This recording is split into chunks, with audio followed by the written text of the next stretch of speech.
అగ్రరాజ్యం అమెరికా అధ్యక్షుడు Donald Trump గ్రహాల స్థితి అస్సలు బాలేనట్టుంది. రెండోసారిగా వైట్ హౌస్లో అడుగుపెట్టిన దొరగారు ఏలుబడి మొదలుపెట్టారో లేదో అడుగడుగునా ఎదురు దెబ్బలు తగులుతున్నాయి. అటు యుద్ధరంగంలో ఘోర పరాభవం, ఇటు స్వదేశీ న్యాయస్థానంలో పరువు పోయింది.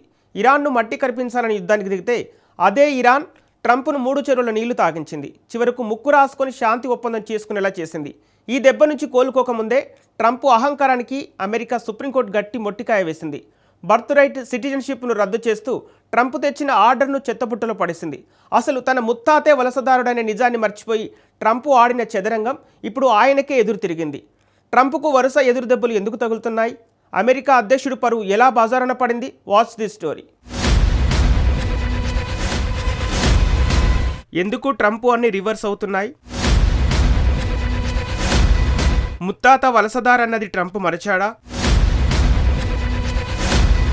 బర్త్ రైట్పై కోర్టు ఎలాంటి తీర్పిచ్చింది? డొనాల్డ్ ట్రంప్ అదృష్టం బాగున్నట్టు లేదు. ఈ మధ్య అమెరికా అధ్యక్షుడికి అన్ని ఎదురుదెబ్బలే తగులుతున్నాయి. ఇజ్రాయెల్ మాట విని ఇరాన్పై ట్రంప్ యుద్ధంలోకి దిగాడు. ఇరాన్ అణు కార్యక్రమాన్ని అడ్డుకోవటం, ఆ దేశంలో పాలకులను దించేయటమే లక్ష్యమని ప్రచారం చేసుకున్నాడు. ఫిబ్రవరి 28న యుద్ధాన్ని ప్రారంభించాడు.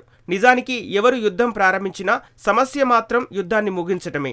అనుకున్న లక్ష్యాలు నెరవేరితే యుద్ధాన్ని ఆపేస్తారు. యుద్ధంలో తొలి రోజే Iran supreme leader Ayatollah Ali ఖమేనీని అమెరికా, ఇజ్రాయెల్ హతమార్చాయి. దీంతో ఇరాన్లో ప్రజలు తిరగబడతారని ట్రంప్ అంచనా వేశారు. కానీ అందుకు విరుద్ధంగా జరిగింది.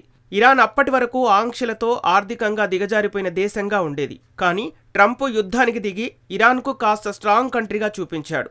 అగ్రదేశం అమెరికాను ఇరాన్ తన డ్రోన్లు, మిస్సైళ్లతో ముప్పు తిప్పలు పెట్టింది. డొనాల్డ్ ట్రంప్కు తెహ్రాన్ 3 చెరువుల నీళ్లు తాగించింది.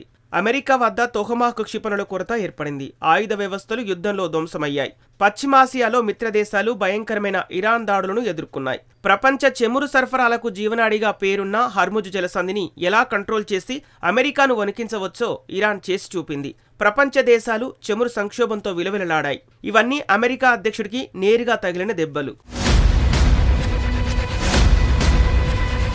యుద్ధాన్ని ఎంత ఆర్భాటంగా ప్రారంభించిన ట్రంప్ చివరికి దారుణమైన ఓటమిని ఒప్పుకున్నాడు. గత్యంతరం లేక శాంతి ఒప్పందానికి ఇరాన్ను బతిమిలాడినంత పనిచేశాడు. ఎలాగోలా ఇరాన్తో శాంతి ఒప్పందం కుదుర్చుకొని చూసారా యుద్ధంలో విజయం సాధించేశామని ట్రంప్ గొప్పలు చెప్పుకున్నాడు. కానీ ప్రపంచానికి అంతటికీ తెలుసు ఈ యుద్ధంలో ఇరాన్ విజయం సాధించిందని. ఇది అమెరికా అధ్యక్షుడి పరువును తీసింది. ఎందుకంటే ఈ యుద్ధంలో ట్రంప్ అనుకున్న లక్ష్యాలు నెరవేరలేదు. ఇరాన్ అణు కార్యక్రమానికి అడ్డుకట్టపడలేదు. పైగా తనే ఇరాన్కు బహుమతులు ఇవ్వాల్సి వచ్చింది. స్తంభింపజేసిన ఇరాన్ ఆస్తులను విడుదల చేశాడు. తాను చేసిన యుద్ధానికి $30,000 కోట్ల ఇరాన్ పునర్నిర్మాణానికి ఇవ్వాల్సి వచ్చింది. ఇవన్నీ ట్రంప్కు ఎదురు దెబ్బలేనని ప్రత్యేకంగా చెప్పాల్సిన అవసరం లేదు. యుద్ధం సంగతి ఇలా ఉంటే తాజాగా ట్రంప్కు అమెరికా సుప్రీంకోర్టు రూపంలో మరో ఎదురుదెబ్బ తగిలింది. బర్త్ రైట్ సిటిజన్షిప్ విషయంలో ట్రంప్ జారీ చేసిన కార్యనిర్వాహక ఉత్తర్వులను అగ్రదేశం అత్యున్నత న్యాయస్థానం కొట్టివేసింది. అమెరికా రాజ్యాంగంలోని 14వ సవరణతో పాటు మరికొన్ని ఫెడరల్ చట్టాలను ఉల్లంఘించేలా ట్రంప్ ఉత్తర్వు ఉందని కోర్టు స్పష్టం చేసింది. అక్రమ వలసలను ఆపుతామని గత ఏడాది ట్రంప్ గర్జించాడు. 2025 జనవరి 20న రెండో దఫా అధ్యక్షుడిగా బాధ్యతలు చేపట్టిన ట్రంప్ అదే రోజు బర్త్ రైట్ సిటిజన్షిప్ను రద్దు చేస్తూ ఎగ్జిక్యూటివ్ ఆర్డర్పై సంతకం చేశాడు. అసలేమిటి బర్త్ రైట్ సిటిజన్షిప్? అమెరికా మట్టిపై పుట్టిన ఎవరికైనా వారి తల్లిదండ్రులు ఏ దేశస్థులైనా సరే ఆటోమేటిక్గా అమెరికా పౌరసత్వం లభిస్తుంది. దీనినే బర్త్ రైట్ సిటిజన్షిప్ అంటారు. అమెరికా రాజ్యాంగంలోని 14వ సవరణ ఈ హక్కును అమెరికాకు వలస వచ్చిన వారి పిల్లలకు కల్పించింది. శతాబ్దాలుగా సాగుతున్న ఈ చారిత్రాత్మక హక్కునే ట్రంప్ రద్దు చేయాలని చూశారు. కానీ ట్రంప్ తీసుకున్న ఈ నిర్ణయం రాజ్యాంగ విరుద్ధమని, చట్ట వ్యతిరేకమని సుప్రీంకోర్టు తేల్చి చెప్పింది. దీంతో ట్రంప్కు కోర్టులో తీవ్ర పరాభవం ఎదురైంది. ఇక్కడ ఒక విచిత్రమైన, అందరూ ఖచ్చితంగా తెలుసుకోవాల్సిన నిజం ఒకటి ఉంది. వలసదారుల వల్ల అమెరికా నాశనమైపోతుందని డొనాల్డ్ ట్రంప్ గట్టిగా వాదిస్తున్నాడు. వలసదారులను ఇక నుంచి అమెరికాకు రానివ్వనని ప్రగల్భాలు పలికాడు. అసలు నిజం ఏమిటంటే డొనాల్డ్ ట్రంప్ వంశం కూడా వలసదారుల నేపథ్యం ఉన్నది. ట్రంప్ ముత్తాత ఫ్రెడరిక్ ట్రంప్ జర్మనీ నుంచి అమెరికాకు వలస వచ్చిన వ్యక్తే. 1885లో ఆయన కేవలం ఒక సాధారణ వలసదారుడిగా న్యూయార్క్ నగరంలో అడుగుపెట్టారు. బార్బర్గా వచ్చిన ఫెడరిక్ ఆ తర్వాత రియల్ ఎస్టేట్ రంగంలోకి వచ్చాడు. ఆ తర్వాతే ఫెడరిక్ ట్రంప్కు 3 కుమారులు పుట్టారు. ఈ బర్త్ రైట్ సిటిజన్షిప్ కారణంగానే ట్రంప్ తండ్రి అమెరికా పౌరసత్వం పొందాడు. ఆ తర్వాతే ట్రంప్ కుటుంబం అమెరికాలో స్థిరపడింది, వ్యాపారాలు చేసింది, ఇంతటి స్థాయికి ఎదిగింది. తన సొంత ముత్తాత వలసదారుడననే విషయాన్ని డొనాల్డ్ ట్రంప్ మర్చిపోయాడు. నేడు ట్రంప్ వలస వచ్చిన వారిపై, వారి పిల్లల హక్కులపై కక్షగట్టడం అమెరికా రాజకీయాల్లో పెద్ద చర్చనీయాంశంగా మారింది. సుప్రీంకోర్టు తీర్పుతో ట్రంప్ ప్రతిష్టకు కోలుకోలేని దెబ్బ తగిలింది. అధ్యక్షుడిగా ప్రమాణ స్వీకారం చేసిన మొదటి రోజే ఎంతో అట్టహాసంగా, ఆర్భాటంగా సంతకం చేసిన ఎగ్జిక్యూటివ్ ఆర్డర్ చెల్లకుండా పోవడంతో ట్రంప్ పరిస్థితి ఘోరంగా మారింది. ప్రస్తుతం అమెరికాలో 52 నుంచి 54 లక్షల మంది భారతీయులు నివసిస్తున్నారు. వారందరికీ సుప్రీంకోర్టు తీర్పు ఊరటనిచ్చింది. H-1B వీసాపై అమెరికాకు వెళ్లిన భారతీయ కుటుంబాలకు అక్కడ పిల్లలు పుడితే వారికి అమెరికా పౌరసత్వం వస్తుంది. అయితే తల్లిదండ్రులకు మాత్రం పౌరసత్వం రాదు. వారికి అమెరికా పౌరసత్వం రావాలంటే పిల్లలకు 21 ఏళ్లు నిండాల్సిందే. అయితే దీన్నే ట్రంప్ రద్దు చేయాలని అనుకున్నాడు. కానీ సుప్రీంకోర్టు ట్రంప్ ప్రయత్నాలకు అడ్డుకట్ట వేసింది. చట్ట సవరణ చేయకుండా కేవలం ఒక ఆర్డర్ ద్వారా రాజ్యాంగాన్ని మార్చేయాలనుకోవడం ట్రంప్ అహంకారానికి ఇది భారీ దెబ్బని విపక్షాలు విమర్శిస్తున్నాయి. అటు ఇరాన్ యుద్ధంలో దారుణమైన వైఫల్యం, ఇటు దేశీయంగా సుప్రీంకోర్టులో ఎదురుదెబ్బ, ఇలా రెండు వైపులా ట్రంప్ ఇరుక్కుపోయారు. ట్రంప్ తీసుకున్న నిర్ణయాలపై అమెరికా ప్రజల్లో కూడా తీవ్ర వ్యతిరేకత వ్యక్తమవుతుంది. ఇరాన్ యుద్ధం కారణంగా అమెరికా ఆర్థిక వ్యవస్థపై మోయలేని భారం పడింది. యుద్ధం తెచ్చిన చమురు సంక్షోభంతో ద్రవ్యోల్బణం, పెరిగిన ధరలతో సామాన్య అమెరికన్లు నలిగిపోతున్నారు. దీనికి తోడు వలస చట్టాలపై ట్రంప్ అనుసరిస్తున్న కఠిన వైఖరి వల్ల మానవ హక్కుల సంఘాలు, యువత ట్రంప్కు వ్యతిరేకంగా రోడ్లపైకి వస్తున్నారు.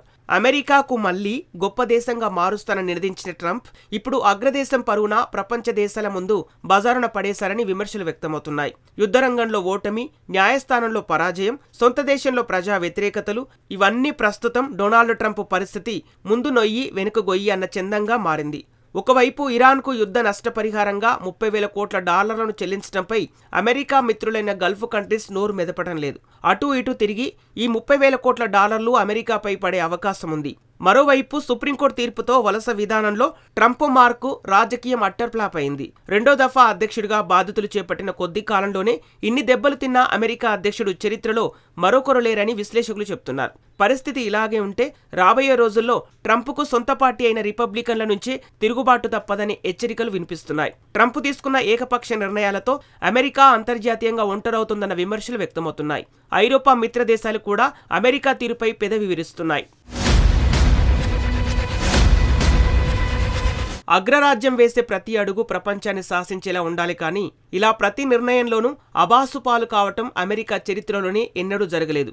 అటు ఇరాన్ వంటి దేశం ముందు మోకరిల్లడం, ఇటు దేశీయంగా న్యాయ వ్యవస్థ చేతిలో మొట్టికాయలు తినడం ద్వారా ట్రంప్ తన ఓటు బ్యాంకును కాపాడుకోవడానికి చేసిన ప్రయత్నాలన్నీ రివర్స్ అయ్యాయి. అమెరికాను రక్షించడం దేవుడెరుగు. ముందు పార్టీ తన పరువును ఎలా కాపాడుకోవాలో తెలియక ట్రంప్ ఇప్పుడు తలపట్టుకుంటున్నాడు. ఏది ఏమైనా డొనాల్డ్ ట్రంప్ అనాలోచిత నిర్ణయాలు, అతి విశ్వాసం, దూకుడు స్వభావం అమెరికా అగ్రరాజ్య హోదాను, ఆయన వ్యక్తిగత రాజకీయ భవిష్యత్తును తీవ్రమైన ప్రమాదంలో పడేశాయి. వలసదారుల రక్తం, శ్రమతో నిర్మితమైన అమెరికాలో తన ముత్తాత కూడా వలసదారుడే అనే నిజాన్ని మర్చిపోయి ట్రంప్కు సుప్రీంకోర్టు సరైన బుద్ధి చెప్పింది. యుద్ధరంగంలో ఘోర పరాజయం, చట్టసభలు, న్యాయస్థానాల ముందు పరాభవం, మొత్తానికి ట్రంప్ రెండో ఇన్నింగ్స్ ప్రారంభంలోనే అడుగడుగునా ఎదురుదెబ్బలతో అతలాకుతలమవుతోంది. రాబోయే రోజుల్లో ఈ సంక్షోభాల నుంచి ట్రంప్ ఎలా గట్టెక్కుతారో, లేక అమెరికాను మరిన్ని ఇబ్బందులకు నెట్టేస్తారో వేచి చూడాలి.